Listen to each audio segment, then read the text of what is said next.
Alright everybody, so today was the first day of the Black Ops 7 beta. I played Black Ops 7 for most of the day and I got all my thoughts kind of written down here, what I think are the good, the bad sort of elements of the game, as well as what certainly I think could be improved. So let's just get right on into it.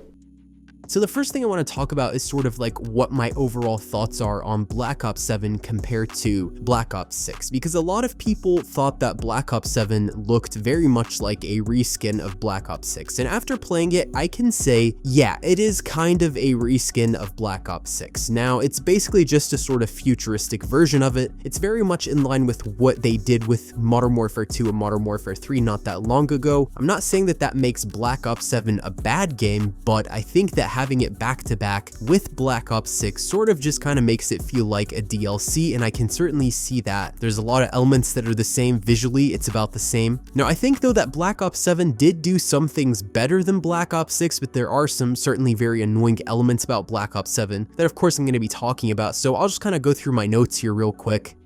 So the first thing that I kind of took note of is that the gunplay is actually pretty solid. The sound design is pretty solid as well. I didn't really think that the footsteps were too loud or too quiet. The guns themselves sounded really nice too. They have a very cool look to them. I do think that in terms of the weapons in Black Ops 7, that's fine. I didn't really have too many issues with that, though the thing that did bother me was the ADS on the snipers, but I think that it's not too bad. Like, it's not as bad as Black Ops 6, I'll put it at that. Visually, I thought Black Ops 7 was fine, but the graphics were a little bit lower than I had expected, especially when I was setting them to a higher level. So I put Black Ops 7 on the extreme, and then I played it on some lower settings for just higher frames. And in both cases, I didn't really notice that there was a dramatic visual improvement when I put Black Ops 7 on extreme settings. I didn't really think it looked that impressive. Now, it's not a next-gen Call of Duty yet because they are still releasing it on the last generation of consoles, so that might be why, but it's certainly kind of disappointing that it didn't look that great.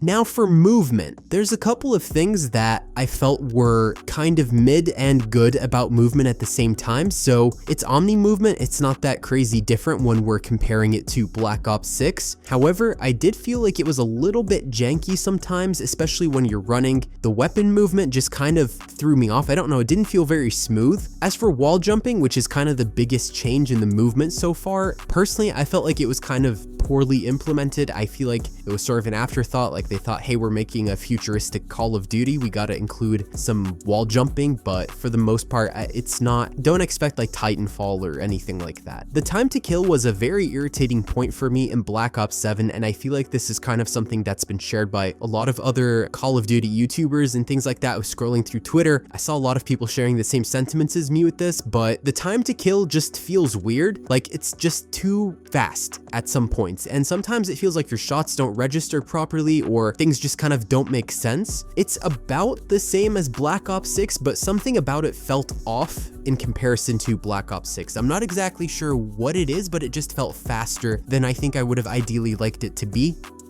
The maps were fine compared to other Call of Duty titles. We had maps like Cortex, I liked that one. I think for the most part, each map was alright. I wasn't a huge fan of Exposure. I didn't like that map much. I can't really put my finger on it, but I just didn't like it. But for the most part, I feel like the wall jumping implementation in the maps was very sort of silly. Like, it just kind of feels like if in a video game, they're just kind of pointing out to you like, hey, go here. Like, that's kind of how the wall jumping mechanics felt when implemented in the maps. So you can't really use the wall jumping movement to its full potential on most of the maps, or most of the sections of the maps, I should say. For the most part though, compared to other recent Call of Duty titles, the maps were pretty good. Another thing to note, which is kind of nitpicky, but the explosives, because they're all sci-fi stuff, right? They just do a lot more than any other Call of Duty game's explosives do. So you have like the cluster grenade, you like throw that and it just like keeps going for quite a while. There's just a lot happening on screen at once sometimes, constant things exploding everywhere, but kind of chaotic, kind of fun, but just kind of like visual visual clutter. In terms of being a futuristic Call of Duty, I didn't think it was bad. I think compared to other military sci-fi sort of shooter games, like if we're comparing it to Titanfall, things like that, it's certainly not going to be as advanced in the sci-fi mechanics as some of those other games will be, but I think that if you're a fan of Call of Duty's more sci-fi games like Advanced Warfare, Black Ops 3, Black Ops 4, you're probably going to be happy with Black Ops 7. I didn't think that it was bad in terms of those elements. I didn't notice anything too crazy about the spawns though compared to some of the other Call of Duty games I've played recently, so not too bad on that front. But of course, for every good thing that Black Ops 7 has had so far, there are certainly some negatives.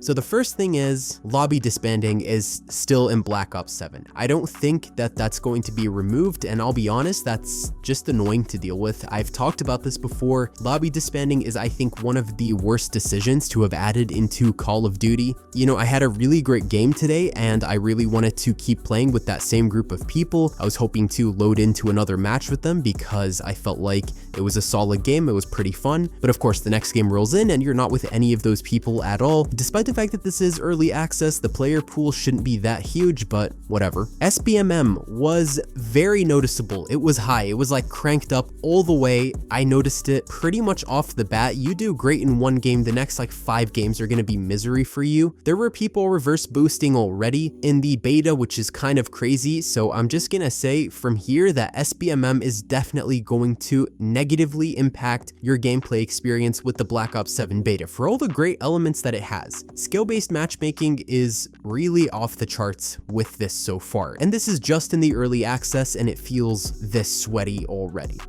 Connection, latency, packet burst, these things were actually crazy. There was so much stuttering in all of my games. I tested with basically nothing connected to my internet but me, and it was awful. Genuinely, I had so many issues with my latency. My ping would just shoot up. I would just get like stutters constantly. It was a mess in my opinion. The latency was terrible. Also, something I noticed as I was playing through the beta today was that there were a lot more campers than I was used to seeing in Black Ops 6. I don't know if it's the map design that's encouraging camping or if people just are camping for some reason, but way too much camping going on. I feel like part of the map design is to blame here because there are a lot of places where you can pretty successfully camp for way too long, so that was something that I felt was really irritating to deal with. The automatic doors are also probably the worst part of every map in Black Ops 7 so far. They are genuinely so annoying. I know this might sound kind of silly and maybe you're thinking, why is that a big deal if you haven't played it yet? But I can assure you it is that big of a deal. When you get to play any of these maps, you will notice it. The automatic doors just completely ruin the gameplay flow. I feel like having the doors we did before was just better somehow than these. I feel like they shouldn't even be in the game. Or at least there should be a way. I saw someone mention this on Twitter. I don't know where I saw this, but somebody kind of came up with the idea that maybe there should be a way to destroy something so that you can keep the doors open for the rest of the game, because the constant opening and closing of these automatic doors just does mess with your gameplay flow. Apparently, there are also already cheaters in the Black Ops 7 beta. There were some clips circulating online of people using wall hacks, aimbotting, things like that. Now, Ricochet says that they've already banned a lot of these cheaters, but it was enough for people to take notice in a lot of lobbies that there was cheating going on. I'm not sure what's up with that. Some cheaters already say that they were able to bypass the TPM 2.0 and secure boot requirements for PC, so it's very irritating.